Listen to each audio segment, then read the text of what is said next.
කරන දේවල් කරන්න හිතෙනවා. නේ? අපි මහන්සි ගන්නේ ඒක පොඩ්ඩක් හරි දමනය කරගන්න. ඔබත් මහන්සි ගන්න එහෙමයි. අද අනිත් කෙනාට වඩා ඔබ වෙනස්. ඔබේ සිතන පතන විදිය, කතා කරන විදිය ඒ ටික ඔබ වෙනස් කරගත්තා නම් තමයි ඔබේ සීලය ඔබට දැනෙන්නේ. වෙනදට වඩා පාලනයක් ඔබ කරගන්න ඕන. මේක ජීවිතේම අවබෝධය ඇති වෙනකොට අවබෝධයෙන් කටයුතු කරනකොට ඉබේම ඔබේ ඒ සංවරය, ඒ පැවැත්ම ඔබ ළඟ ඇති වෙනවා.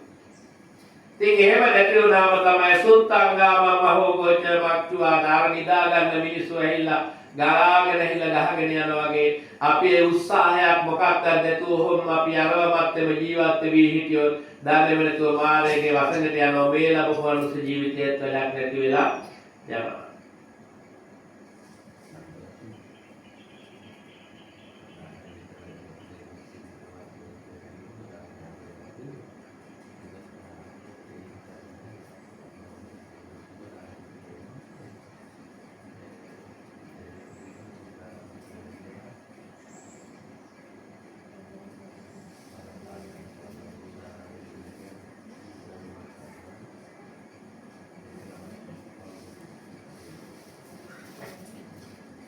ඉතින් ඒ නිසා අපි මහන්සි ගන්න ඕන බුදුහාමුදුරුවෝ මේ ගාථාවෙන් කියන්නේ තම තමන් අත්තානං දමයන්ති පණ්ඩිතා නේ අනුන්දමනය කරන්න යන්න බෑ. තමන් දමනය කරගන්න එක තමයි පාණ්ඩිත්‍ය තේරුම් ගන්න ඕනද. අපි දමනය කරගෙන යන්න. අනිත් මිනිහා මොන දේ කරත් අපිට කමක් නැහැ. යාදිසම් අපතේ වීජන්තාල් සංහර්තේ බලන්නේ මේ ගමේ ඉන්න දැන් සත්තු මරණ කෙනෙක් ඉන්නවා කියන්නේ ඒකෙනත් එක්ක අපි තරහ වෙන්න ඕන ඈ වෛර කරන්න ඕන. එහෙම වුණොත් අපි අපිට හානිය කරගන්න. එයා ඒ වැඩේ කරලා පව කරව ගන්න අපි ඒකට වෛර කරලා පව කරව ගන්න. බෑන බෑන ඇවිදින ඔකුට එහෙම ගහන්න එපායි ඈ ඔකුන් මෙහෙම කරනවා අරුත් යා කරගන්න දේ යාගේ අවබෝධය නිසා එයා ඒක කරගන්න අපි මොකද ඒකේ කොරස් කරන්නේ නේ. ඔය කෙනෙක් බීලා හතර ගාතේ යනවා හැමදාම අපි මොකද කරන්නේ. අපි බැල ඉන්නවා. ඔය කාලකන්ණියගේ හැටිවම තමයි මුන්ටානේ දෙයියන ඉර පායනවනේ කීකි. අපිත් මේ හිත නරක කරගෙන පීඩා විඳිනවා අපි. කාගේවත් ප්‍රශ්න නේ. ඒ යාට තියෙන අවබෝධය. අපිත් ඕකට නිකන් පෞකාරය වෙන්න ඕන. ඈ ඕකෙන් අපි නිකන් පව පුරව ගන්න ඕනද? වචනෙන් බැන්නත් හොඳ නැහැ, හිතෙන් හිතුවත් හොඳ නැහැ. හැමදේම. අපි තේරුම් ගන්න ඕනේ ඒ යාගේ අවබෝධය හයාගේ හැටි අපි ඒකට කොරස් කරු වෙන්න ගින් හරියන්නේ නැහැ. නේ? අපිට පුළුවන් නම් එයා බුදව ගන්න කරුණාවෙන් මෛත්‍රියෙන් එහෙම කරන මිසක එහෙම කළාට හැමෝටම එහෙම අවබෝධයක් දෙය කරන්න පුළුවන්කම නැහැ. සත්තු නොමර ඉන්න මං හිතනවා සත්තු මරණ එක මෙහෙමයි කියලා ආදීනවා අපිට පේනවා දැනෙනවා හිතෙනවා. අපි පවට බයයි. එයා බය නැත්තම් අපි බය කරලා හරියන්නේ නැහැ. අවබෝධයෙන් ඒක ඇති වෙන්න ඕන. කවදාවත් නැතුව ඒක වළක්වන්න බෑ. දඩුවම් කළාට විතරක් බෑ. ඊට පස්සෙත් ඇහිලා අපි පුපේරනෝන්නේ. එහෙම වෙන්නවා. එහෙම නෑ. එයා අවබෝධ කරගත්තොත් මම මේ දුක් විඳිනවා මෙහෙමයි මම මේ බයෙන් ජීවත් වෙන්නේ. හැමදාම අපිට පෙවුනට අපෝ කසිපු කරන එක අහන්න බය කියලා ඌට ඒක වෙන්නේ නෑ. ඒක දැනෙන්නේ නෑ හිතෙන්නේ නෑ. මිනිහට කොහොම හරි උදේ ඉඳලා සලකුව තියෙන්නේ. අරමුණ තියෙනවා. තව අඩියක් ගහ ගන්න නේ. වැඩියෙන් උපය ගන්න. ඒ පැත්තේ ඉන්න මිසක එයාට තේරෙන්නේ නෑ මෙයා මේක සංසාර බය මතක් වෙන්නේ නෑ. මේකේ මිනිසුන්ට වෙන හානිය මතක් වෙන්නේ නෑ. සමාජ හානිය එයාට පේන්නේ නෑ. එයා බලන්නේ ඒක පැත්තක ඉඳගෙන විතර. එයාට වෙන කොහෙවත් පේන්නේ නෑ. එයාට පේන්නේ අර පැත්තේ තියෙන ටික විතරයි. එයා දකින්නෙත් එහෙමයි. මේ පැත්තෙන් ඉඳන් බලන කෙනා මොකද කරන්නේ? මේ පැත්තේ අනිත් කොනේ ඉඳන් බලනකොට ආපෝ කරන්නේ මහ බලු වැඩක් නේ. මුළු සමාජෙම ඉවරයි. අපිට නිදහසේ ඉන්න නෑ. අපිට පාරේ යන්න නෑ. අපිට ගෙදර ඉන්න නෑ. ඔකුට එන ගහන්න ඕන අරම කියලා අපි මේ පැත්තේ ඉඳගෙන මේ කොනේ ඉඳන් අරයාගේ වැරදි පේන විතරයි අපිට. ඔක මැද ඉඳන් බලන කෙනාට කරන්නේ ඈ මැද ඉඳන් බලන කෙනාට විතර මොකද්ද කරන්නේ? එයා අවබෝධයෙන් එහෙම කරනවා. මෙයා අවබෝධයෙන් එහෙම කරනවා. ඒ දෙන්නම දෙපැත්තක ඉන්නේ. මැද ඉන්න කෙනා මධ්‍යස්ථයි උපසන්තෝසුකම් සේති. එයා තමයි එයා ගැටෙන්නෙත් නැහැ, ඇලෙන්නෙත් නැහැ. එයා ඔය දෙපැත්තම දෙන්නම දිහා බලන්නේ අනුකම්පාවෙන්. දෙන්නම දිහා බලන්නේ අනුකම්පාවෙන්. මේ පැත්තෙන් නම් බලින විදිහ දිහා බලන්නේ අනුකම්පාවෙන්. ඇයි එයා බලින්නේ? එයාලට තියෙන්නේ අනවබෝධය. නේ? මං කොච්චර බැලලා නැතිද? මං කොච්චර වෛර කරලා නැතිද? කොච්චර සාප කළාද නැතිද? නෑ ඒකයි පව් මට විතරමයි. අර මිනිහා රෙහි වගේ දේ වැඩි කරන්නේ. වැඩන්නේ අපි එහෙම කරන්න යන්න ඕන නෑ. බුදුහාමුදුරුවෝ හැමදාම පීකරේ දාලා චුද්දසූකරේට බැන්න. මේ අරුණ එහෙර ගහනවා මේ අල්ලපු ඇටේ මගේ පන්සල ඉස්සරහා මේ බුදු අම්මේ ජේතවනාරාමේ ළඟ. එහෙම කළාද? නෑ. බැන්නෙත් නෑ, ගැටුනෙත් නෑ. හොඳ කිව්වෙත් නෑ. මොකද්ද කරන්නේ? ධර්මයේ දන්න කෙනා ධර්මය අවබෝධ කරගත්තු එක්කෙනා නවතිනවා, නැති එක්කෙනා යනවා. ඉතින් කරන්න දෙයක් නෑ. අවබෝධයෙන් දැන් අද ගමේ ඉන්න ඔක්කොටම හිත් පහළලා දෙන්න නෑ. සමහර කෙනෙකුට ආවත් හිතෙන්නේ අපෝ මම අර මාළු වලට ගියේ කෙනාට වගේ තමයි වීඩියෝ ගන්න තේ ගෑල්ලා දෙලා ගත්තා කියලා හිතනවා. එහෙම වුණොත් වැඩන්නේ. ඒ හිතුණත් ඉතින් අපේ අවබෝධය හැටිනේ මට මේ වෙනස දැනෙන්නේ නැත්තම්. ඉතින් ඒ නිසා බුදුහාමුදුරුවෝ කියන්නේ මේ පංචකාමයන්ට අන්නර ආතුරයක් වෙන්න එපා. ඒ වෙයි යන්නේ කියලා නැති වෙන්න ජීවත් වුණොත් විතරයි යථාර්ථය පේන්නේ. එයාට විතරයි මායාවෙන් මිදීමක් කවදා හරි ලැබෙන්නේ. එහෙම නැති හැමෝම පංචකාමයන්ගේ ඇලි ගලි වාසය කරන හැමදාම ඒව විතරක් හොයලා ඒව පත්‍රය යන කෙනා මච්චු දාදාය ගත්තටි මාර්ය අරගෙන යන කෙනෙක් කිසි දෙයක් කරලා නැහැ. හිස් සතින් යනවා. යන්නේ සැපේට නෙවෙයි කොහෙටද? දුකට යන්නේ. තව තවත් සතර අපායට විසක සුගතියකට කිච්චු වෙන්න ලැබෙන්නේ නෑ. ඇයි සුගතියකට ලැබෙන්න නම් හොඳ දේ එකතු කරගෙන තියෙන්න ඕන. එහෙම නැතුව අන්න දන්නේම නෑ අර නිදාගත්තු විදුලු කුමාරයලා නිදාගෙන ඉඳි මහගම් වතුරට ගියා වගේ. දැන් අර මිනිස්සු දලු කඩ ඉඩම් වවව කුඹුරු කර හිටියනේ. මොකද්ද උනේ? උදේ වෙනකොට ඔක්කොම ටික වැහිලා ගිහින්. මොකක්වත් ඉතුරුනාද? ඉඩම් ඉතුරුනාද? ඒත් නෑ. සමහර ඉතුරු වෙච්ච මිනිස්සුගේ ඇදිවත් තවත් නෑ. එච්චර ඇති. ඇඳන් හිටුවේ ගිහින් දෙක ඉතුරු වෙලා ඇති. වෙන නෑ. හැබැයි ඒව කවදාවත් හිතුවද? හිතුවේ නෑ. මේව නැති වෙයි, මේව යට වෙයි, මේව ගහගෙන යයි, මෙහෙම වෙයි, කාගෙන් හරි ඉල්ලගෙන ගන්න වෙයි, කවුරුන් ගෙනත් දෙනකම් බලන් ඉන්න වෙයි. එහෙම හිතුවේ නෑ මේ මිනිස්සු. හිතුවේ නැති වුණාට ඒ අයට එහෙම යථාර්ථයකට මුහුණ දෙන්න ඕන. ඒ මිනිස්සු පින් කරගෙන හරි තිබුණා නම් සුගතියකට යයි. එහෙම නැතුව තේවත් එම සමහර වෙලාවට වැළලී යන්න පුළුවන්. මං ඊයේ ගියා උදේ මග්ගොල පැත්තේ. මේ කලුතර පැත්තේ මාළගෙදරට ගියා.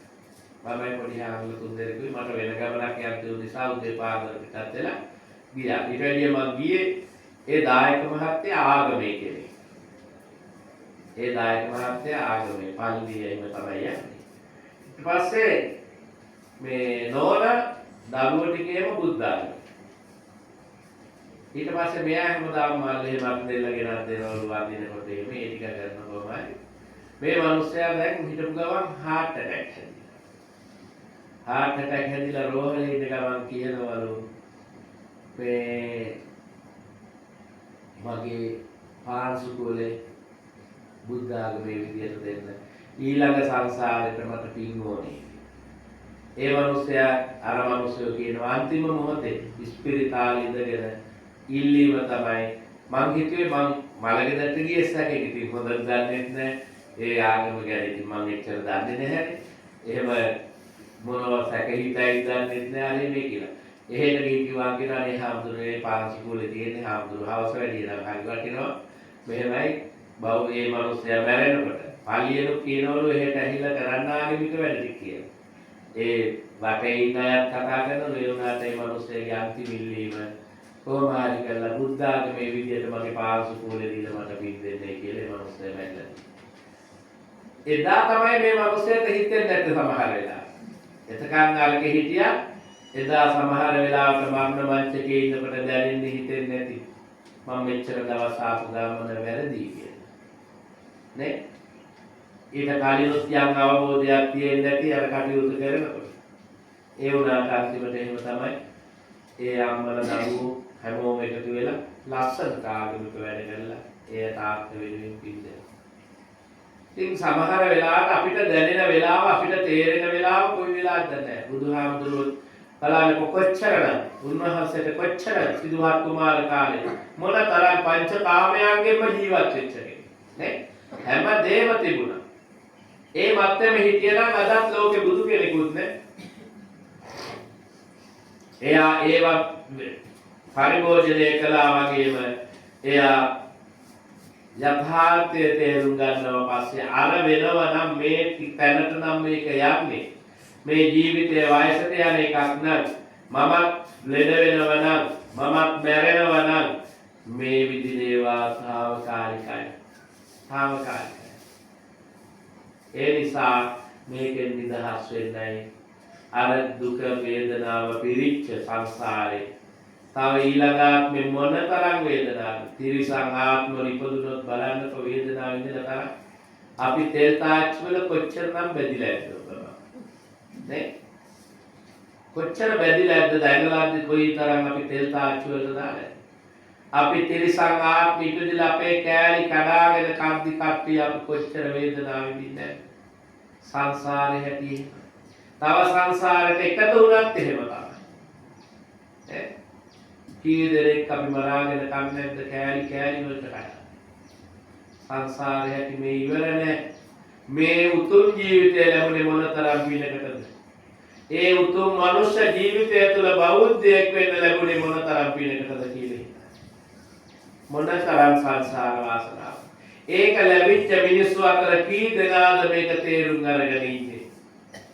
නැති අය කොච්චර ඉන්නවද නැති අය තමයි වැඩි ඉන්නේ බෞද්ධ ගෙදරක තමයි ඉන්නේ නේ අපේ ගමේ කවුරුල්ල බැලුවොත් ජනගණනය කොච්චරද නේ කී දෙනෙකුටද හිතෙන්නේ බුදුන් වහන්සේ කී දෙනෙකුටද හිතෙන්නේ මලක් පනක් පූජා කරගන්න කී දෙනෙකුටද හිතෙන්නේ දවසක් සිල් සමාදන් වෙන්න ඒ ප්‍රඥාවේ ස්වභාවය කරන්න දෙයක් නැහැ අවබෝධය ඇතියත් ඒක කරනවා ටිකෙන් ටික හරි ඒකට හැඟීමක් තියෙන කපුරුද්දක් තියෙන සංසාරගත කුසලයේ තියෙන ඇතුවිනවා අඩු වැඩි වෙනවා මේක එක්කෙනා අතර ප්‍රමාණය අඩු වැඩි ඒ කෙනාගේ හැටියට ඉතින් ඒ නිසා ජීවිතයේ හැටියෙම අපි මේ ටික තේරුම් අරගෙන අපේ ජීවිතය සාර්ථක කරගන්නටයි අපි ඕනේ. එහෙම කියලා අපි අනිත් අයට බලලවත් දොස් කියලාවත් ඔබත් එක්කම ජීවත් වෙන නැත්නම් ඕන තරම් අඩුපාඩු කරන්නේ. ඒව හැමදේම කොහොමද බලන්න ඕන? කරුණාවෙන් ඉවසන්න. මෛත්‍රියෙන් ඉවසන්න. නේ? අපි එහෙම නැත්නම් කරුණාව මෛත්‍රිය දක්වනව හැරෙන්නට වෛර කරන්න යන්න එපා. දොස් කියන්න යන්න එපා. මනින්න යන්න එපා. එහෙම ඕන නෑ අපි එහෙම කරන්නේ. අතහරින්න එපා මේ මිනිස්සු. අතහැරියොත් තව ඒ මිනිස්සු අන්ධකාරයකම තමයි යන්නේ. ඒ නිසා මේ මිනිස්සුත් එක්ක ලෙන්ගතු වෙන්න. පුළුවන් නම් ටිකෙන් ටික අපේ පැත්තට අරගෙන ඉන්න මහන්සි ගන්න කරුණාවෙන් මෛත්‍රිය. කරුණාවෙන් මෛත්‍රිය.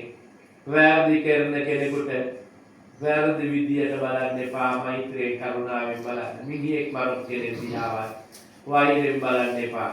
ඕක මහ මිනි මරුව කියලා දොස් කියන්න එපා, නින්දා කරන්න එපා. එයාගේ හිත් දමනය කරගන්න බැරුව එහෙම දේවල් වෙන්නේ නැති වෙනවා ඇති. ඒත් අපි කරුණාවන්ත වෙමු, අපි මෛත්‍රිය කරන්න ඇත්තෝ හැටියට.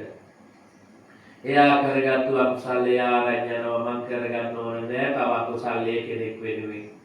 මම අවබෝධයෙන් දකිමු.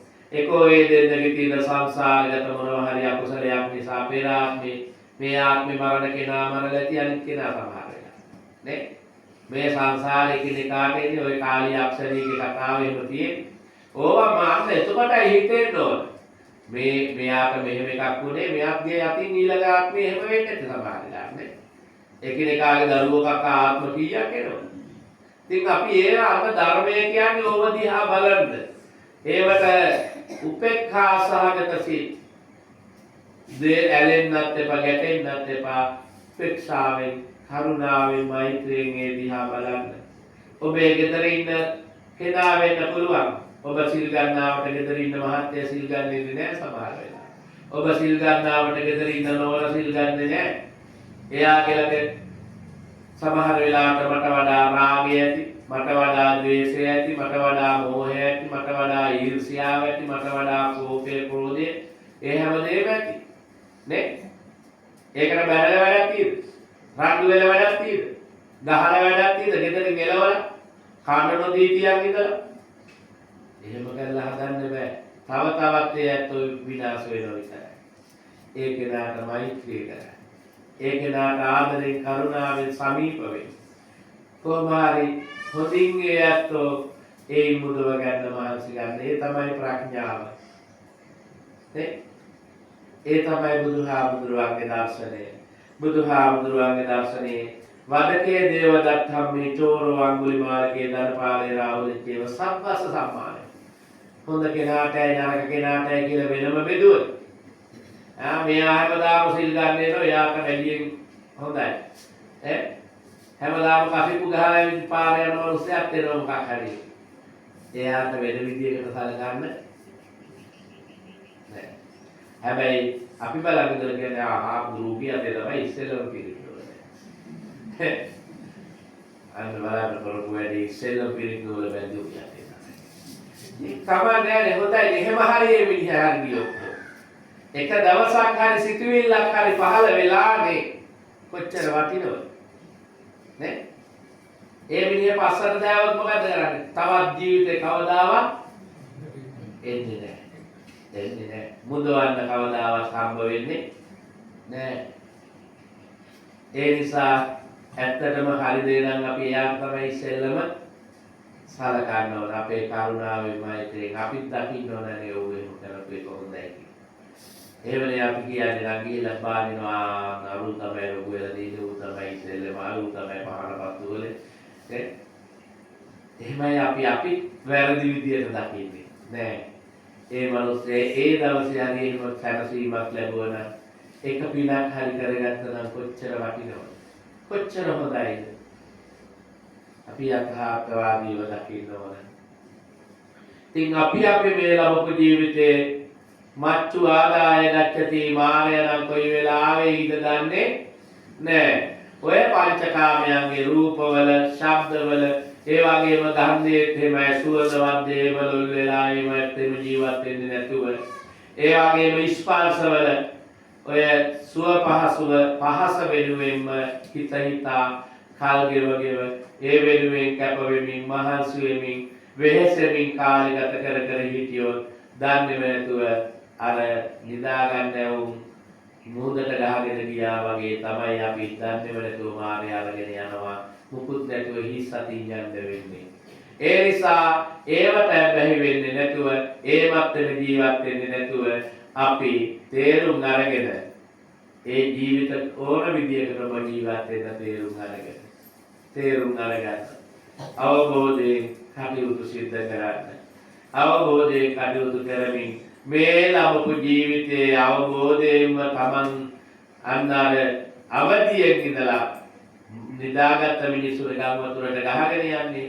එහෙම වෙන්නේ දෙන්නේ නැතුව පංචකාම මත්තම ජීවත් වෙන්නේ නැතුව ඔබ හැමදේම කරන්න. බුරුදු වෙන්න කටයුතු කරන්න. ඔබ දමනය කරගන්න, ඔබ මහන්සි ගන්න. මම අනික් කෙනා දිහා බලනවට වඩා මම දිහා බලන්න පුරුදු වෙන්නයි ඕන. මම මොනවද කරගත්තේ? මං කොහෙටද යන්නේ? මං ඊළඟ ආත්මෙට මොනව වෙයිද? මම මේ ලබපු ජීවිතේ මොන විදියටද ජීවත් වෙන්නේ? මගේ අනුපාඩු හොඳ පැත්තද නරක පැත්තද කොයි පැත්තද මගේ වැඩියෙන් තියෙන්නේ? මට දවස ගත වෙන්නේ වැඩියෙන් කුසල් වලද අකුසල් වලද කියලා තමයි තේරුම් ගන්න. මට වැඩියෙන් දවස ගත වෙලා තියෙන්නේ අකුසල් පිළිවෙල නම් බයයිනේ. මම දවස ගත වෙලා තියෙන්නේ අකුසල් පිළිවෙල නම් මාසික දවසක කුසල් කරලා විතරක් 30 දවසක් අකුසල් නම් එකතු වෙන්නේ කුසල් දවසක් කරලා හරියයි 129ක් වැඩි හරියට නේ. ඒ නිසා එහෙම නෙවෙන්න දවසම මාසෙම හැමදාම හැම වෙලාවෙම මේ දර්ශනය හැම වෙලාවෙම තියෙන්න ඕන එක. ද්වේෂ සාගත සිත් පහළ වෙනකොට අන්න ඔබ දකින්න. ඔබ දකින්නා මේ ද්වේෂ සාගත සිතක් මේක ඇති වුණොත් හොඳ නෑ. මං ඒක නැති කරගන්න ඕන. මං ඒක දාන්න මෛත්‍රී කරන්න ඕන කියලා. අන්න මෛත්‍රී සිතේ අවදි කරලා ගන්න. නේ? නැතු ඔබ ද්වේෂ සාගත සිත අවදියෙන් තියන් හිටියොත් එහෙම ඔබට පව පිරෙනවා. මෝහයත් එහෙමම තමයි. වැරදි විදියට දකින්න එපා. කොයි දෙයක් හරි විදියට දකින්න. හරි පැත්තේ ඉඳගෙන දකින්න. මැද ඉඳගෙන දකින්න. එහෙම දැක්කොත් ඔබට අන්න මහා උගෝචාර ගඟේ ගහගෙන යන්නේ නෑ ඔබ. සංසාරයේ නැවති ගඟට වැටෙන්නේ නෑ. ඒ ගඟ තරණය කරන්න පුළුවන් අපිට ඉක්මනින්. ඒ නිසා මේ ධර්මය අවබෝධයමයි තියෙන්න ඕන. දැන් නම් පැයකට ආසන්න කාලයක් බැලුවා මම ගොඩක් දුර මාර්ග වෙන්නකන් දවල් 10ට යන්න ඕන. ටිකක් දුර. ඒ නිසා මීට වඩා වේලා මේ ධර්මානුශාසනාව දීර්ඝ කරන්නේ නැහැ. ඇත්තටම තේරුම් අරගත්තොත් මහා ජීවිතයේ සැනසීමක් ලබන්න පුළුවන්. ওই ටික තේරුම් ගන්න. මේ ජීවිතේම හදාගන්න පුළුවන් අපිට. අපි ඒ සදා මහන්සි ගනිමු, කටයුතු කරමු. විවිධ විදියේ මිනිස්සු අපි ළඟ ඉන්න ඇති. මට වඩා මං ඒ අතන්ට වඩා එහෙම වෙන්න යන්න ඕන නැහැ. තරගයක් අපි ළඟ නැහැ. මම මාත් එක්ක විතරයි මගේ කෙලෙස් එක්ක විතරයි මම තරගේ. නැතු අනිත් උපාසකම්මට කලින් මන් නිවන් දකින්න එහෙම තරග කරන්න බෑ. නේ?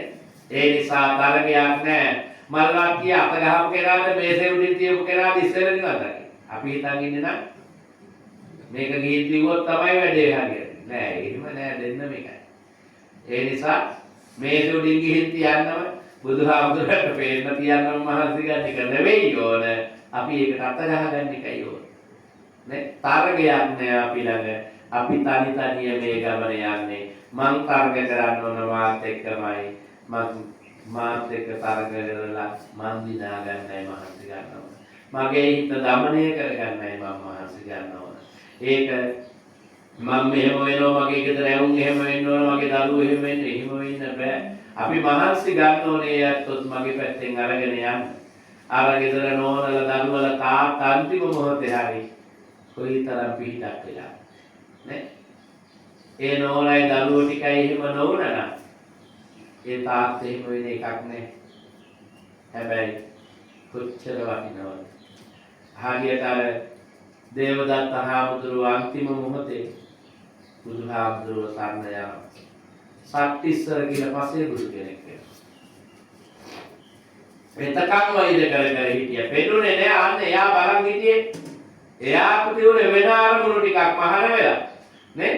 මහාන වෙලා එක එක ඉඳ වෙහෙර විද විද දහම් මනහර සිත විද දුක් සතර අහෝ දෙව්දත් නොදුකි මොක්ඛ. නේ? එක වෙහෙර එකට හිටියා. හැබැයි එක කැත්ත ටිකක් එක පැත්තක යනකොට අනිත් එක වෙන පැත්තකට ගිහින්. එයා අන්නර පුප්පාලි හේව පටිනන්තන් වගේ තමයි මල් කඩන රැස් කරන කෙනෙක් වගේ එයා බැලුවේ. එයාට ඕනුනේ කීර්තිය ලබා ගන්න. එයාට ඕනුනේ ගෞරව ලබා ගන්න. එයාට ඕනුනේ හොඳට දානමාන ආදී අනිත් අයට වඩා ඉහළින් ලබා ගන්න. මොනවද මේ? මොනවද? කෙලෙස්. ඔක්කොම කෙලෙස්. වැරදි හිත් පහළ වීම. වැරදි සිත් මේ. ඒ නිසා තමයි අර ඔක්කොම ටික කරන්නේ. ආනන්තරිය පාප කර්ම කරගන්නෙත් ඕක වෙන්නේ. ආසාවල් වෙනුවෙන් නේද? පංචකාමයන් වෙනුවෙන්. ඒ නිසා ඔය ආසාවල් පස්සේ ගියොත් ඒක තමයි වෙන්නේ අපිට. ඒ නිසා මේක අර උඩුගම් බලා යන ගමන හරි අමාරු. ගමේ උඩට පින්නන්න අමාරුයි නේද? ඈ උඩට අමාරුයි පින්නන්න සැල පහරට යන්න. ඒකට වීරිය වඩන්න ඕන. ඒකට උත්සාහ කරන්න ඕන. බැලිය කියලා පහළට ගියොත් එහෙම හරියන්නේ නැහැ. ගඟ ගැඹුරු.